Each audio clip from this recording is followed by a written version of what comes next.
Olá, boa tarde pessoal. Hoje a gente vai dar início às aulas relacionadas a sistemas de aterramento ou aterramento elétrico, tá?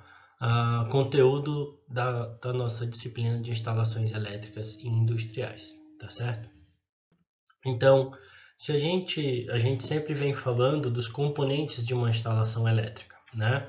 A gente já falou tanto aqui quanto em CLPs, né? A gente já falou sobre a questão de proteção, sobre segurança. Até nas aulas presenciais lá no começo do ano a gente sempre falava sobre isso, né?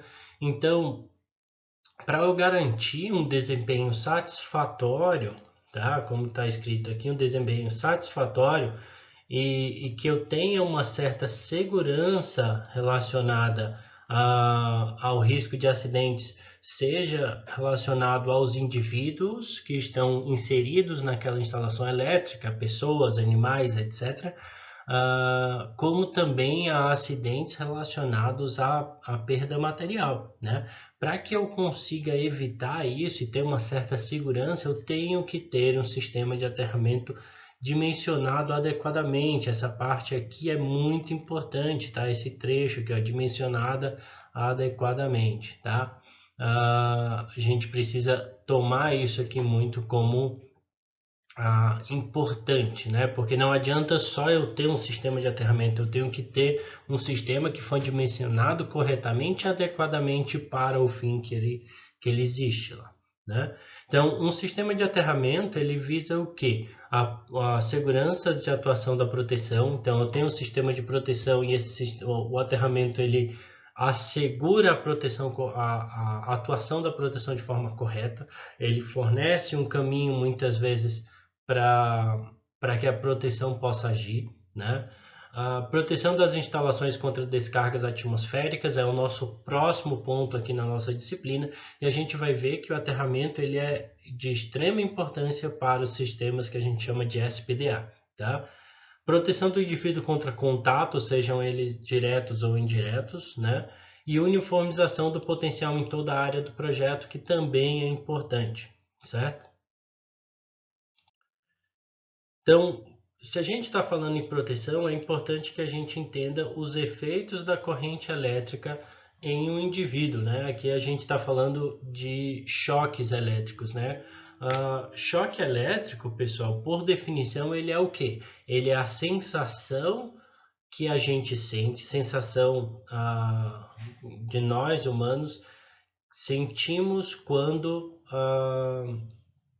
a corrente elétrica é percorrida no nosso corpo, tá? Então, é essa sensação que a gente dá o nome de um choque elétrico, certo?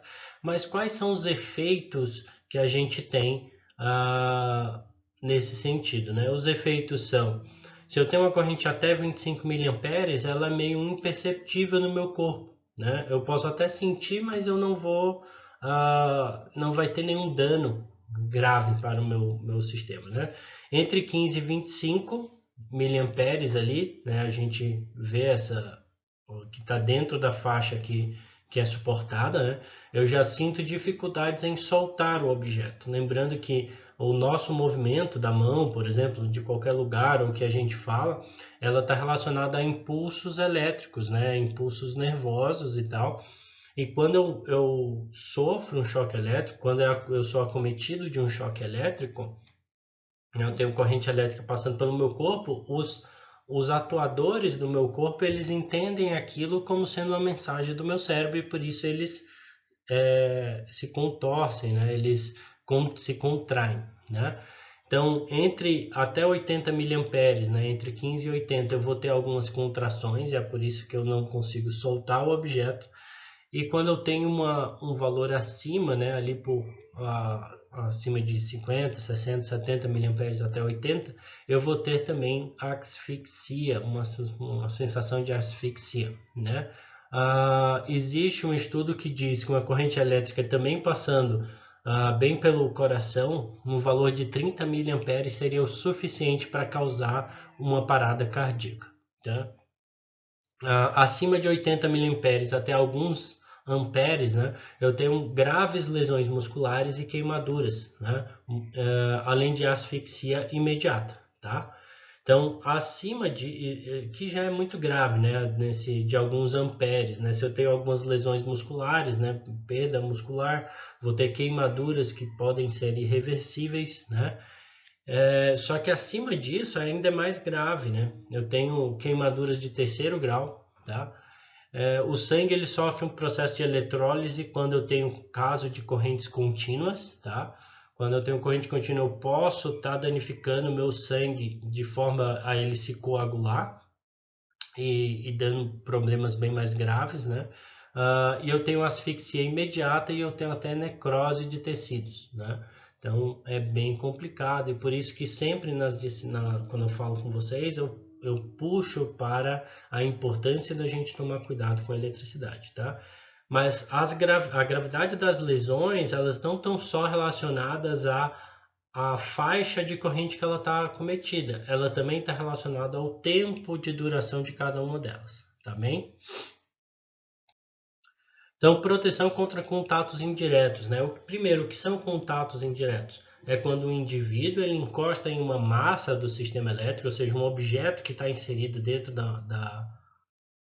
do sistema elétrico e por algum problema no meu sistema, ele perdeu a isolação ou ele não deveria estar energizado e ele passa a estar energizado. É tipo, sei lá, eu encostar a mão num corrimão que não deveria estar energizado e eu levar um choque. Eu encostar a mão num quadro de distribuição e eu levar um choque quando ele não deveria estar energizado, tá bem? Então, primeira coisa que a gente vai diferenciar é o que são tensão de contato ou de toque e tensão de passo, tá? A tensão de contato, pessoal, é aquela que o sujeito, que o indivíduo está sujeito, né? Quando eu entro em contato com partes metálicas acidentalmente energizadas, que é o caso lá que eu falei para vocês, de encostar no quadro de distribuição, que aqui está muito bem representado por esse rapaz que ele não devia estar feliz, né? Ele está feliz aqui levando um choque, ele é meio, né, sadomasoquista, algo nesse sentido. Mas ele encostou nesse quadro de distribuição, não deveria estar energizado. Aqui tem uma corrente de choque, né, ICH, que ela está passando pelo corpo desse indivíduo, né, devido a uma tensão de choque aqui, certo? Uma diferença de potencial que eu tenho entre a pessoa e o quadro de distribuição. Aí a pessoa, o corpo dela passa a ser uma resistência, o sistema elétrico vai entender ela como sendo uma resistência e aí ela vai descer até chegar no aterramento, tá? Por mais que a pessoa não esteja no aterramento, pessoal, o aterramento ele vai englobar a terra que está em volta dele, né? Então, isso aqui é importante, né? E ele só vai cessar quando essa diferença de potencial VC não existir mais, e provavelmente quando essa tensão que está aqui ela deixar de existir, tá bem? Aqui é um esquemático mais para representar esse cara como um todo aqui, representando a resistência que existe entre os pés do indivíduo e o chão, né? Aqui está a corrente de curto, né? Mas isso aqui não, a gente não precisa levar muito ao pé da letra essa questão aí, tá? É mais para a gente diferenciar esse cara, tensão de contato, que é encostando lá, tá? Já a tensão de passo, pessoal, a tensão de passo ela está relacionada não a um contato com as mãos, né? Ali no anterior a gente tinha que se eu encostasse ali no quadro eu levava um choque, né? No caso da tensão de passo é quando o indivíduo ele está inserido no interior da malha de terra, né? A malha de terra como um todo, na edificação que ela está englobando, né? E por alguma razão existe uma tensão no chão, certo? Só que se a falha elétrica aconteceu onde está meu dedo aqui, conforme eu vou me afastando desse dedo, eu vou ter uma tensão inferior, né? Porque eu vou estar mais distante da fonte aqui, certo? Então, como meus pés são separados um do outro, né? Então eu vou ter uma diferença de potencial entre entre os meus dois pés. Se eu tenho uma diferença de potencial entre os dois pés, eu vou ter uma corrente circulando entre eles. tá bem? Então, é mais ou menos isso que está acontecendo aqui. Eu tenho uma corrente que está fluindo pelo o quadro de distribuição, tá? Que está aqui, né? Essa corrente está vindo pela Terra, né? Ela iria ser dispersada na Terra, só que ela acaba encontrando o pezinho do indivíduo aqui, ó, entra num pezinho e sai no outro pezinho, né? Levando um choque, tá? Isso é muito comum de acontecer em casos, por exemplo, quando eu tenho uma descarga atmosférica, que está representado aqui no próximo slide. Né? Então a gente pode ver aqui, né, que a gente tem essa tensão de passo por um raio, né? O raio é acometido aqui, ele acontece nesse ponto, né? E cada uma dessas semicircunferências aqui seriam zonas de equipotencialização. É como se em cada ponto dessa linha aqui eu tivesse o mesmo potencial elétrico, certo? Então, se eu tenho um pezinho em uma zona de equipotencialização e o outro numa outra, eu vou ter uma diferença de potencial, né? E é por isso que dizem que quando está chovendo e tem muitos raios, né, você não deve correr, tá? Porque quanto mais você corre, mais você abre tua passada. Se cai um raio perto de você, a probabilidade de você se machucar é maior se você estiver correndo, tá?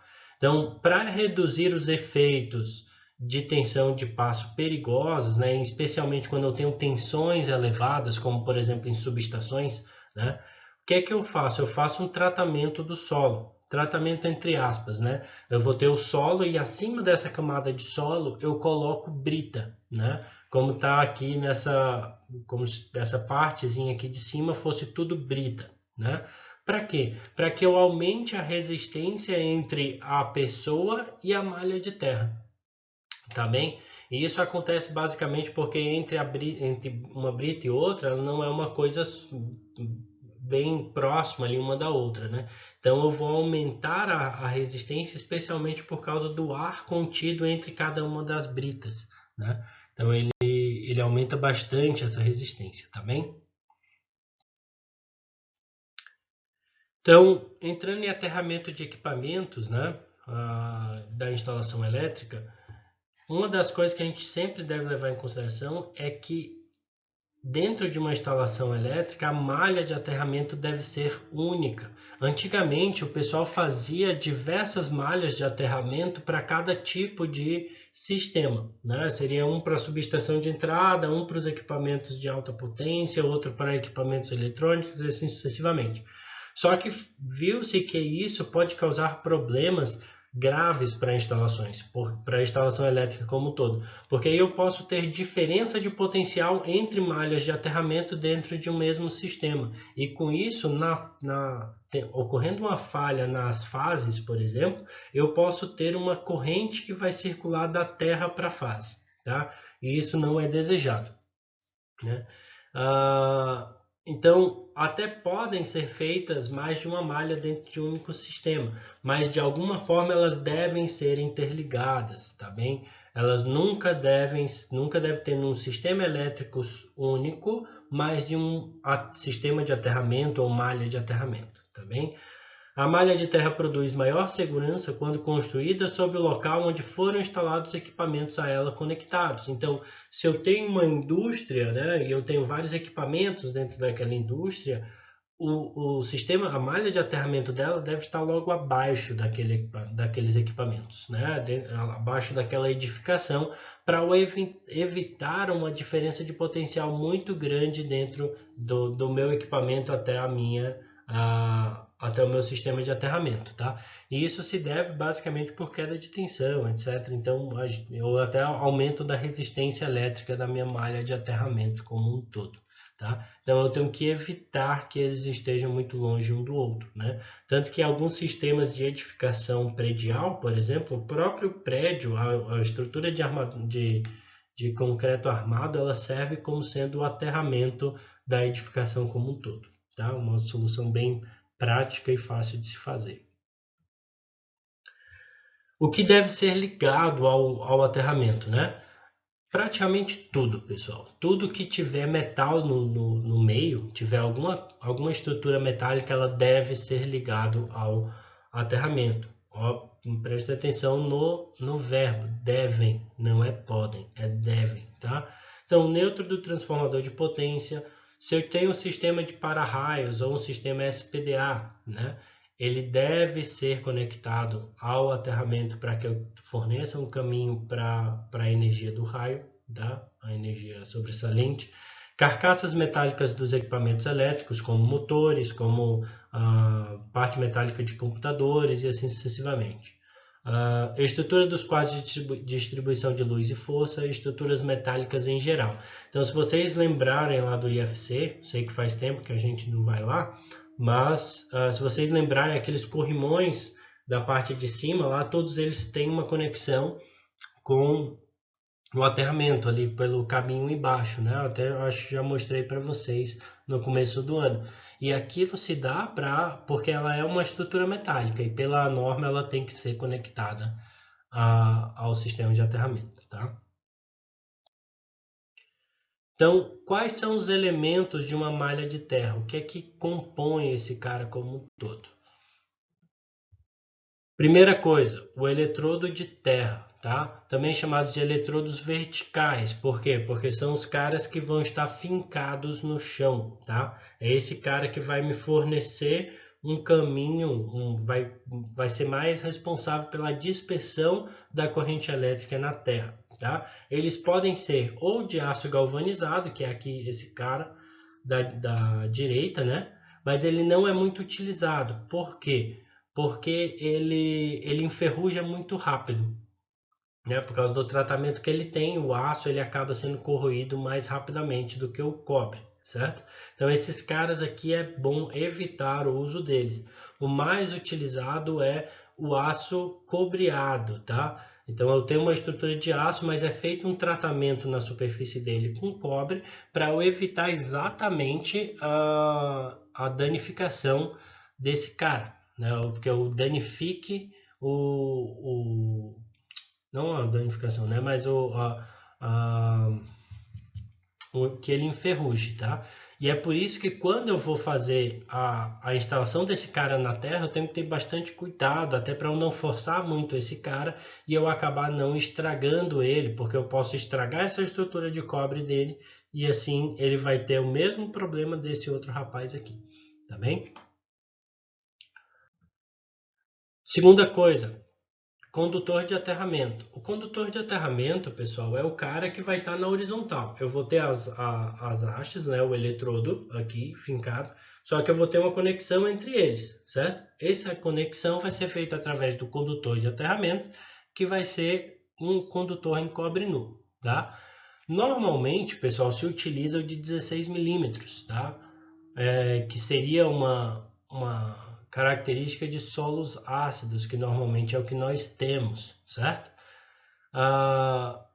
Mas se eu não tenho um solo ácido, por exemplo, eu tenho solos alcalinos, né? Que vocês devem saber isso lá da química, né? Devem ter visto isso lá, a diferença entre ácidos e alcalinos, né? Se eu tenho solos alcalinos, eu vou precisar de uma seção maior, tá? Então, para não errar, digamos assim, eu sempre tenho que utilizar acima de 25 milímetros. Mas se eu tiver um solo bem ácido, né, tiver um laudo mostrando isso, ou for feita a medição do solo e ele for um solo ácido, eu posso utilizar o de 16 milímetros, tá? Aqui tá as fotos, né? Aqui eu estou bem no meio desse outro dessa outra foto, né? Mas basicamente ele é um condutor de cobre ali, só que sem um encapamento o isolamento que é normalmente feito, até para facilitar que ele faça a dispersão dele na terra, tá bem? Conexões são elementos metálicos utilizados para conectar os cabos, não conectores, né, nas emendas ou derivações. Então eu tenho dois cabos lá, eu vou ter um limite lá, eu quero fazer uma dobra dele ou fazer uma ramificação dele, uma derivação, né? Então eu tenho que utilizar conectores, certo? Então Eu tenho dois tipos basicamente, conectores aparafusados ou conexão exotérmica. Os conectores aparafusados, como o nome sugere, eu tenho um parafuso ali, certo? Algumas normas eles permitem a utilização dos conectores aparafusados, né? Tem até algumas concessionárias de energia que preferem a utilização desse carinha aqui, que é o conector chamado de split bolt, né? Eu coloco os cabos aqui dentro, né, com uma certa sobra para cada lado, e eu vou rosquear essa porquinha aqui, que é ela que vai dar o aperto ali nesse cara, tá? Só que esse cara aqui pode gerar problemas de conexão futura, né? Até às vezes se ele não estiver conectado aqui direito, se por acaso por dentro ele estiver enferrujado, ele pode trazer problemas para a minha conexão, tá? Então, algumas pessoas preferem fazer uma conexão exotérmica, que nada mais é, pessoal, do que uma solda, certo? Então, eu vou ter um cadinho que chama, né? Que é um cara onde eu vou colocar tipo uma estrutura metálica que eu coloco o cabo lá dentro, coloco o material lá, o pó exotérmico dentro e eu aqueço aquele material para juntar dois cabos um no outro, certo? O problema da conexão exotérmica é tu desfazer a conexão exotérmica. Normalmente tu vai acabar perdendo material e se tu não tiver uma sobra de material em algum lugar, você vai ter que refazer toda uma instalação, né? Então esse aqui é o grande problema da conexão exotérmica. Condutor de proteção é a última parte constituinte do meu sistema de malha de terra. Que o condutor de proteção, nós já falamos sobre ele lá quando estava falando de cabos. Ele é o cabo de aterramento, o cabo PE, né? É o cara que vai fazer a conexão das minhas massas metálicas da minha instalação até o meu sistema de aterramento, seja o sistema parcial ou o principal, tá? Lembrando que devem ser seguidas a normativa da 5410, tá? Que a gente já falou um pouco sobre ela, tanto quanto a seção mínima do condutor de proteção, quanto as considerações de instalação, operação e manutenção desse cara. Tá bem? A resistência de um sistema de aterramento, para a gente finalizar a aula de hoje, ela basicamente vai ser constituída de 3 itens, tá? A resistência das conexões existentes, sejam estas hastes ou os cabos de conexão entre eles. A resistência relativa ao contato entre os eletrodos de terra e a superfície do terreno, tá? Então eu vou ter esses dois, essa questão, né, do contato entre os eletrodos de terra e a superfície que tem o terreno. E a resistência do terreno em si que está nas imediações, ou seja, ao redor dos eletrodos, né? Que vai ser a resistência de dispersão. Quão fácil é do meu eletrodo fazer uma dispersão da corrente que está inserida nela, tá? Normalmente a resistência das hastes e cabos ela é desprezível, até por ser um material metálico, né? Então a resistência normalmente é bem baixa, tá? Então, normalmente a gente vai considerar esses dois carinhas aqui. Uma coisa bem interessante a se falar é que a densidade de corrente no entorno dos eletrodos ela é bem alta, né? O que torna a resistência se eu tenho uma alta densidade em volta dele, né? Então, se eu tenho uma alta densidade de corrente, isso só pode me significar uma resistência desprezível ou muito pequena do terreno em volta dele, né? O que pode ser demonstrado se eu tenho uma haste de terra aqui e como seria as linhas equipotenciais, ou seja, como seriam os potenciais de tensão em cada um dos pontos, conforme vai se afastando dele, né? Aqui também está demonstrando isso, aqui um sistema em triângulo, né? Onde eu tenho uma falta nesse ponto aqui, uma falha fase terra, que eu conseguiria, a minha malha de terra, conseguir puxar essa corrente para ela, né? Evitando que ela se espalhe para locais indevidos, até interferindo máquinas, tá? Então isso aqui garante que eu tenho uma resistência baixa ou desprezível nesse terreno aqui, nessas imediações aqui, tá? Outra coisa que é importante falar, antes da gente entrar nesse último slide, é que se eu não tenho uma alta densidade de corrente em volta do meu do meu eletrodo, significa que a resistência ali em volta dele, da terra dele, é muito grande, tá? E isso está dificultando a dispersão da corrente. Para a gente melhorar isso aí, a gente faz uma coisa chamada estratificação do solo, tá? A gente vai falar disso com mais calma, provavelmente na próxima semana, tá? Mas é bom a gente já ter isso em mente, certo? Para finalizar, falar de um sistema de eletrodos, eu tenho vários eletrodos que estão conectados entre eles por condutores, tá? E essa tabelinha que está mostrada aqui do lado direito, essa tabelinha aqui, essa gráfico, né? Ela está representando, pessoal, a resistência do sistema de eletrodos com o número de eletrodos e a distância entre eles. A distância entre eles são as curvas, né? Essa curva mais de cima, 1,5 m entre eletrodos, 3 metros, 10 metros e 30 metros, tá? Então, basicamente, o que significa é o seguinte: se eu tenho um sistema de 20 eletrodos distanciados a 1,5 m uma da outra, eu vou ter, só subir até aqui, cheguei nesse ponto, vai dar uns 22, 23 ohms, que vai ser a resistência desse sistema. Se eu reduzir isso aumentar para 30 metros, né, eu vou ter, mesmo com os 20 eletrodos, eu vou ter algo em torno de 14 ohms ali. E cada vez que eu for aumentando essa distância, eu vou diminuindo a resistência. Pode ser meio contraditório eu dizer isso, porque se eu estou afastando mais as minhas hastes, eu vou precisar de mais condutor para conectar eles. Então, não deveria ter uma resistência maior? Teoricamente, sim, né? Pela lógica básica. Mas se eu tenho eletrodos muito próximos um do outro, né, e com correntes altas passando por esse cara, eu posso ter uma impedância mútua entre essas hastes. E assim eu aumento a minha resistência do sistema como um todo, tá bem? Então, e uma consideração que deve ser levada em consideração é que o distanciamento mínimo entre as hastes, né, até para garantir garantir que eu não tenha tanto problema com essa impedância mútua. Então, o distanciamento mínimo tem que ser pelo menos o tamanho do comprimento, tá? Normalmente as hastes elas são de 3 metros, então a gente tem que levar em consideração no mínimo a distanciamento de 3 em 3 metros, beleza? Então, a aula seria isso por hoje, tá, pessoal?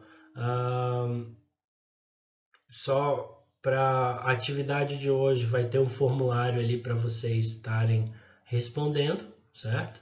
Então, respondam lá, vai contar como presença da aula de hoje, tá bem? Caso tenham dúvidas, estou à disposição.